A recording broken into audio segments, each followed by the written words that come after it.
All right, so today we're going to be taking a deep dive into this article that we found. It's a Korean news article titled, Trump Hopes War Nears End as He Meets with Macron. And it really seems like things might be moving a little faster than we thought with the whole Russia-Ukraine thing. Yeah. Trump's talked about peacekeepers and deals, and even Zelensky maybe signing something in Washington, and he wants to do it all within weeks. So it's a pretty bold stance. Definitely bold, and it makes you wonder, I mean, is this like genuine optimism from Trump, or is there something else going on here? Yeah, well, the article mentions a potential minerals deal as being like a key part of this whole thing. Okay, a minerals deal. So what do we know about that so far? Well, the article's a little vague on the details, but it seems like Trump is really interested in making sure that the U.S. gets access to these, critical minerals that are found in Ukraine. And, those are the materials that go into making everything from batteries to electric vehicles, and they're becoming, super important to the whole global supply chain. So is this just Trump, being a businessman and trying to make a good deal, or is there a risk that by focusing on these resources, we kind of lose sight of what's really important, like a lasting peace agreement?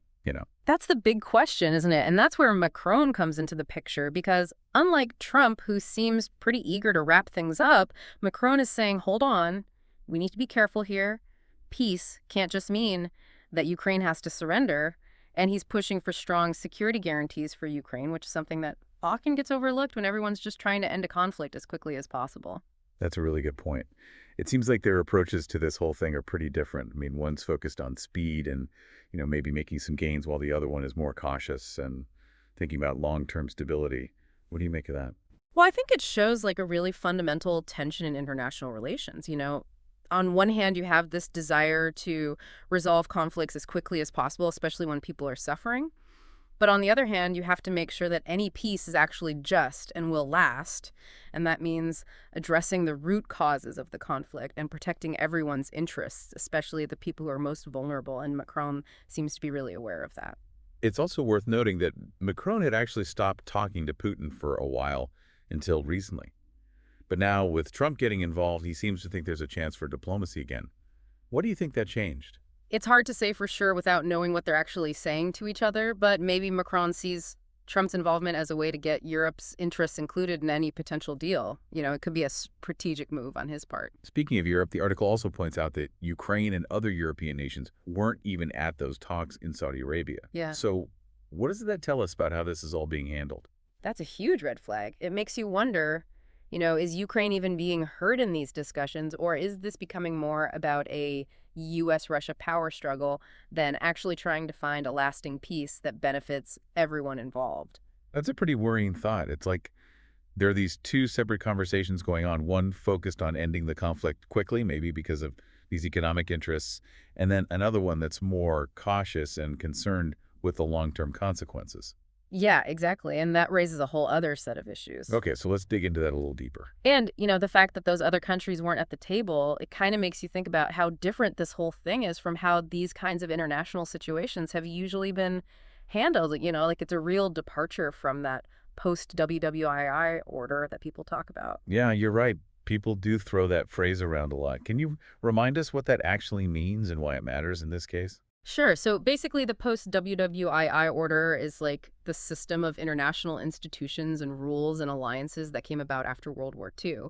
And it was mainly led by the U.S. with the goal of preventing another huge war and promoting global stability and cooperation. Okay, so things like the United Nations and NATO and the whole framework for international trade. Exactly. And so when we look at how Trump is approaching this conflict with Ukraine, it seems like he's kind of breaking from that traditional way of doing things. In what way? Well, usually the U.S. would work with its allies and through those international organizations to try to resolve these kinds of disputes. But in this case, Trump seems to be doing things more on his own, putting America's interests first, even if it means going against what those global institutions would normally do. And the article even quotes this expert Ian Kelly, who says that Trump is basically blowing up 80 years of policy without discussion or reflection. Yeah, that's a pretty strong statement, and it reflects a real concern that a lot of people have, that what Trump is doing is going to weaken America's position in the world and undermine the whole idea of international cooperation. But then again, Trump has always said that he's putting America first, right? So from his point of view, maybe this is all about making America stronger by getting access to those minerals. Oh, for sure. And it's important to try to understand where he's coming from, even if we don't agree with him. The question is whether it's worth it. Is it worth risking alienating our allies and causing more instability in a region that's already so volatile just to get those resources? So we've got these two competing priorities. On one side, there's this idea of protecting national interests.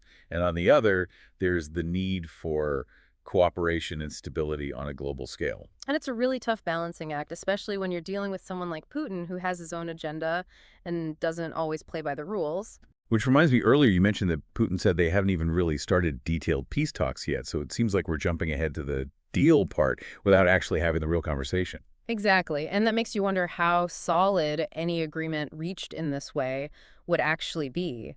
Is this a real effort to find a lasting solution, or is it more about politics and short-term gains? It's hard to tell for sure, but it's definitely something to be cautious about. We've been talking a lot about the bigger picture, but let's go back to that minerals deal for a minute. You said these minerals are really important for all this new technology, but can you be more specific? Like, what exactly are we talking about, and why is Ukraine so important in all this? So we're talking about things like lithium, which is used in batteries, and cobalt and nickel, which are used in electric vehicles. And then there are all these rare earth elements that are needed for everything from smartphones to weapons systems. And these materials are getting harder and harder to find. And it just so happens that Ukraine has a lot of them. So this isn't just some random trade deal. This is about who controls the resources that are going to shape the future of technology and the global economy. It's no wonder everyone's so interested. You got it. But that's exactly why we need to be so careful about how this plays out, because there's a real chance that Ukraine could get taken advantage of.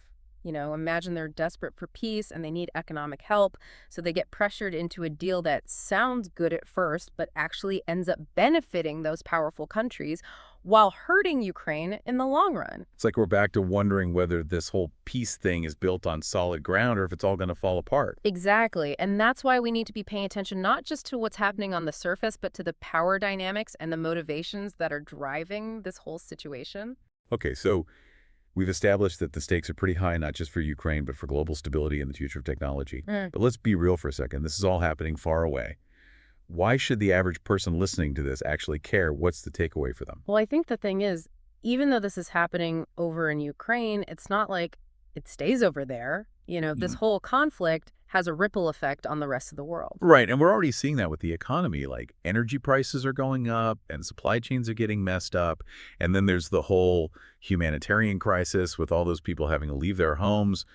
It's impacting countries all over the place. And it's not just about the immediate impact either. This whole situation is setting a precedent for how these kinds of international disputes are going to be handled in the future. If powerful countries can just change borders by force or use a conflict to get what they want economically, what does that say about international law and all those agreements we have? It's like, if that's allowed, then what's to stop other countries from doing the same thing somewhere else? And then the whole idea of global stability kind of goes out the window. Yeah, it feels like that could be the start of a really slippery slope. And that's why it's so important that we're paying attention to what's happening in Ukraine and that we're actually talking about these issues and trying to understand all the different sides of it. Because it's not just some faraway conflict. It's about the kind of world we want to live in and the rules we want to have for how countries treat each other. So it's not just about staying informed. It's about being part of the solution. Exactly. We need to think critically about what we're hearing and seeing. Don't just believe everything you read in the headlines. Question those narratives and look for different perspectives and make sure you're getting your information from reliable sources. So instead of just passively listening to the news, we should be analyzing it and having real conversations about these complex issues. Exactly. And that brings us back to this minerals deal. If it does end up happening, who's really going to benefit from it in the long run? Is it a win-win for everyone involved? Or are there hidden costs and consequences that we need to be thinking about? It seems like a big part of that is making sure everything is transparent and that Ukraine's needs are being taken into account in any agreement that's made. And even beyond Ukraine, we need to think about what message this sends to other countries that are facing these kinds of challenges. Does it encourage them to work together and find peaceful solutions? Or does it say that it's okay to use force and take what you want? That's a really important question and a good one for our listeners to think about as we wrap up this deep dive into what might be the end game in Ukraine. So remember, there's a lot more to this story than what you see on the surface. Stay informed, Talk about it with each other, and don't be afraid to ask those tough questions, like who benefits, what are the long-term consequences, and what kind of world do we want to create moving forward? Thanks for joining us on this deep dive.